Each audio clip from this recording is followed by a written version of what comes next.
Hola clase, vamos a dar comienzo a la tercera parte, que ya es los diferentes modos de transporte. Empezamos por el de carretera.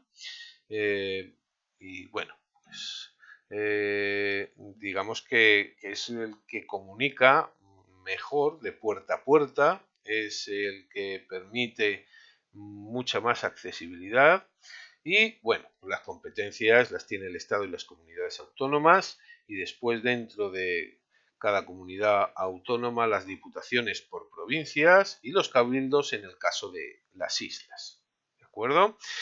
Presenta un diseño radial en principio desde Madrid hacia la periferia, pero se va mallando como el eje mediterráneo, el andaluz, el cantábrico, la ruta de la Plata y, por ejemplo, el de Oporto Soria que está tendente a terminar. Está a puntito. Características técnicas variadas, ¿vale? Tenemos 17.000 kilómetros de autopistas y autovías, es la mayor de Europa y la tercera del mundo. La mayoría es de red estatal, aunque en general el resto tienen buena calidad, pero hay deficiencias de anchura, de pavimentación, que son las carreteras locales. La tendencia es a liberalizar algunas de las autovías, que es lo que se pretende en el Estado, y empezar a cobrar cierto peaje. De hecho, eso en el 2021 está causando cierto resquemor, porque obviamente, a pesar de que se genera un gasto de mantenimiento, pero obviamente lo estamos pagando con los impuestos. El intentar sacar un extra eh, o quitarse el cargo de mantenimiento de las autovías, pues bueno, perderíamos uno de los, de los derechos que tenemos. Uno más. Eh, sería interesante, obviamente, ir un poquito más despacio en la liberalización de los transportes, porque entonces incurriríamos en un problema.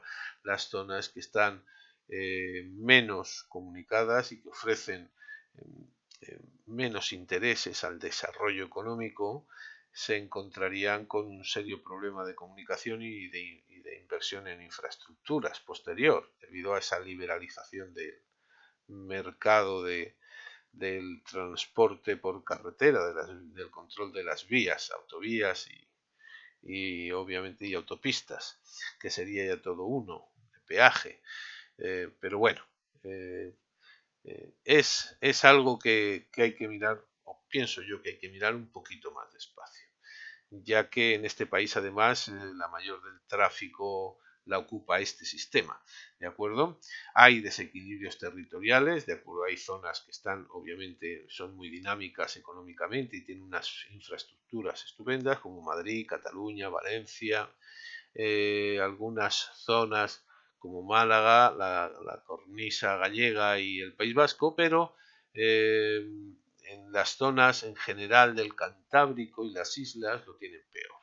¿De acuerdo? Son zonas y otras zonas menos dinámicas como Extremadura, eh, eh, por ejemplo, que tiene serios problemas, el interior y sobre todo el ibérico de las dos Castillas, en Aragón, en zonas de Andalucía, sobre todo la comunicación interior provincial, sobre todo la oriental, de acuerdo, que es la zona más montañosa. Obviamente la intensidad del tráfico es mucho mayor en las vías de gran capacidad y donde hay más concentración urbana, económica, turística, ¿de acuerdo? Y sobre todo los 100 kilómetros alrededor de Madrid, ¿de acuerdo? Es la accesibilidad por carretera es la más homogénea de todas las infraestructuras de transporte, aunque hay más, ¿vale? Infraestructuras y de más calidad en las zonas obviamente más desarrolladas. Eh, ¿Qué es lo que podemos ver pues, en estos desequilibrios territoriales? ¿Vale? Es mayor en comunidades más dinámicas la densidad, la intensidad es más elevada obviamente en las vías de gran capacidad alrededor de Madrid, la accesibilidad es mayor y más homogénea, pero se concentra obviamente en corredores radiales, en las zonas de mayor actividad industrial y turística. que es lo que se reflejaba en el mapa que vimos antes y en el que podemos ver aquí del Plan Estratégico de Infraestructuras y Transporte, ¿de acuerdo? El PEIT, que acaba en 2020, y ahora con el PITB, que es, obviamente, pues bueno, es lo mismo con distinto nombre, ¿de acuerdo? Aquí podemos ver la accesibilidad por carreteras y podemos ver con una coloración más oscura la ratio entre impedancia real e ideal. En este caso es realmente lo que se pretende y lo que se tiene, y obviamente vemos que las zonas con cierta coloración más oscura, pues, obviamente son las zonas más desarrolladas o las poblaciones con un mayor número de personas y de productividad económica en general.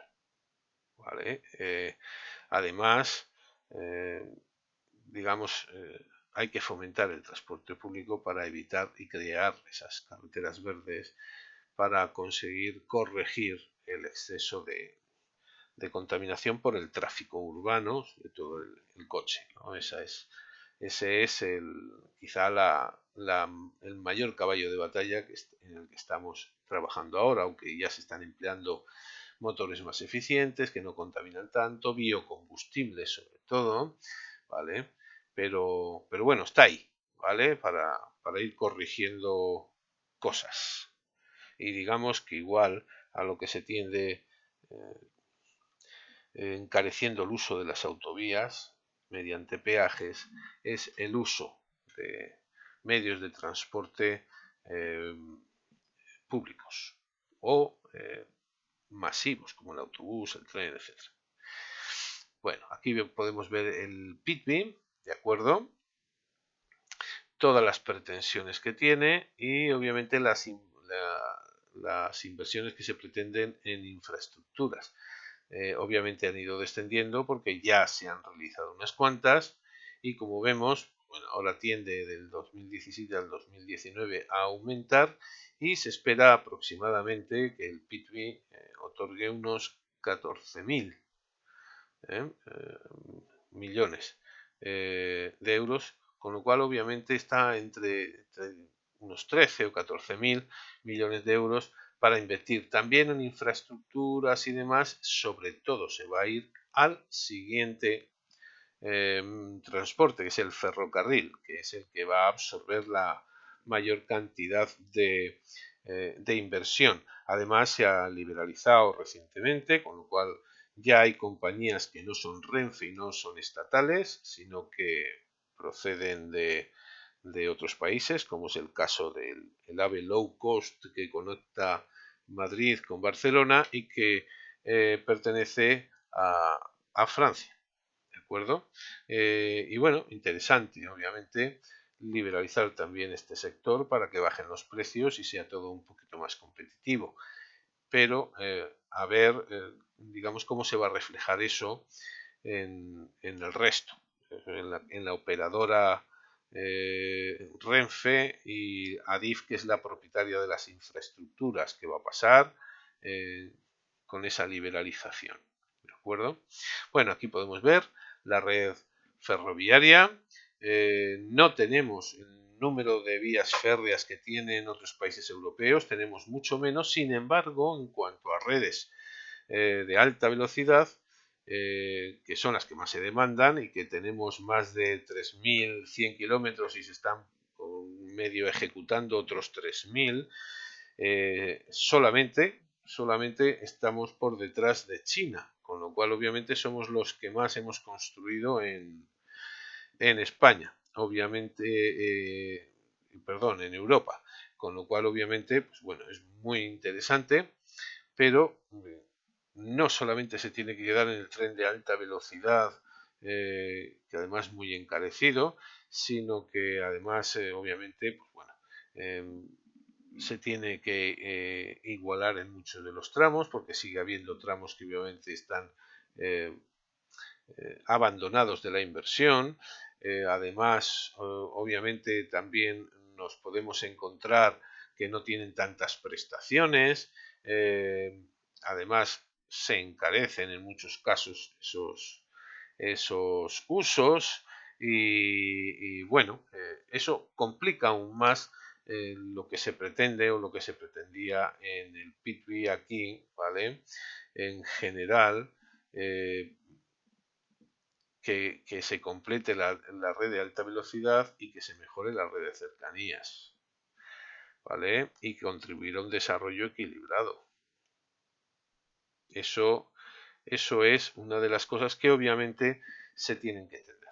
Bueno, ya hemos visto la red convencional, menos de 200 kilómetros hora, la alta velocidad más de 200, ¿de acuerdo? Y que somos los primeros en Europa y los segundos en el mundo tras de China. Y después hay una red de vía estrecha en la cornisa cantábrica, sobre todo, que es de escasa utilización y es exclusivamente turística.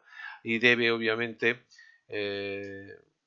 aprovecharse para crear un tren de cercanías y mejorar las redes de trenes de cercanías, ¿vale? Digamos que la característica en general, bueno, es dual, porque está entre el AVE y el resto, con lo cual obviamente se distancian mucho los medios, ¿de acuerdo?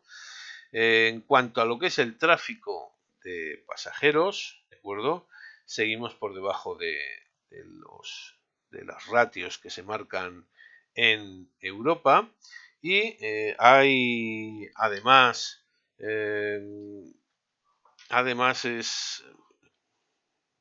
digamos, ahora con la liberalización es posible que aumente, esperemos que aumente el uso por parte del público en general, ¿de acuerdo? Es muy rentable en cuanto a las cercanías, ¿vale? Y entre la periferia y Madrid. Y compite con el avión, sobre todo el salto Madrid-Málaga o Madrid-Barcelona, obviamente es muy interesante.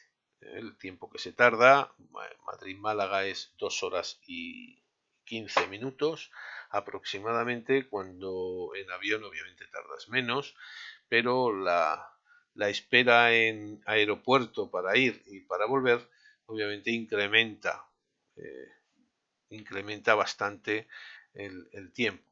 Y después, obviamente, la competencia del precio es importante. En cuanto a las mercancías, se centra sobre todo en las pesadas y de gran volumen, porque obviamente traslada contenedores, sobre todo de los puertos a los puertos secos. Y bueno, lo que se pretende es mejorar las condiciones para facilitar eh, la operatividad entre esos puertos y las zonas de interior. Léase, por ejemplo, Antequera con Málaga. Antequera es el puerto seco de Málaga, uno de los puertos secos, se ampliará el Burgos de Bilbao, también Madrid, etcétera, etcétera, ¿no? Hay desequilibrios territoriales en cuanto a equipamientos, volvemos a lo mismo, ¿de acuerdo? Zonas más dinámicas, Madrid, Barcelona, Valencia, Sevilla, Bilbao, Zaragoza, en general. Después hay tramos más deficientes. Aunque al sur, por ejemplo, nos llega el AVE, sí que obviamente se estaría solicitando más posibilidades y una conexión directa o mejor, de mejor calidad, de acuerdo con Sevilla y además de velocidad para conectar además dos de los ejes económicos más importantes que tiene Andalucía y que si no tienen buenas conexiones el desarrollo económico entre ambos obviamente se ralentiza, lo que no interesa. De acuerdo, también la integración con Europa y en la corrección del ancho europeo, ya que ya no hace falta obviamente tener un ancho mayor, en principio con la tecnología que existe, obviamente, pues bueno, digamos que ya va solucionándose ese problema. ¿De acuerdo?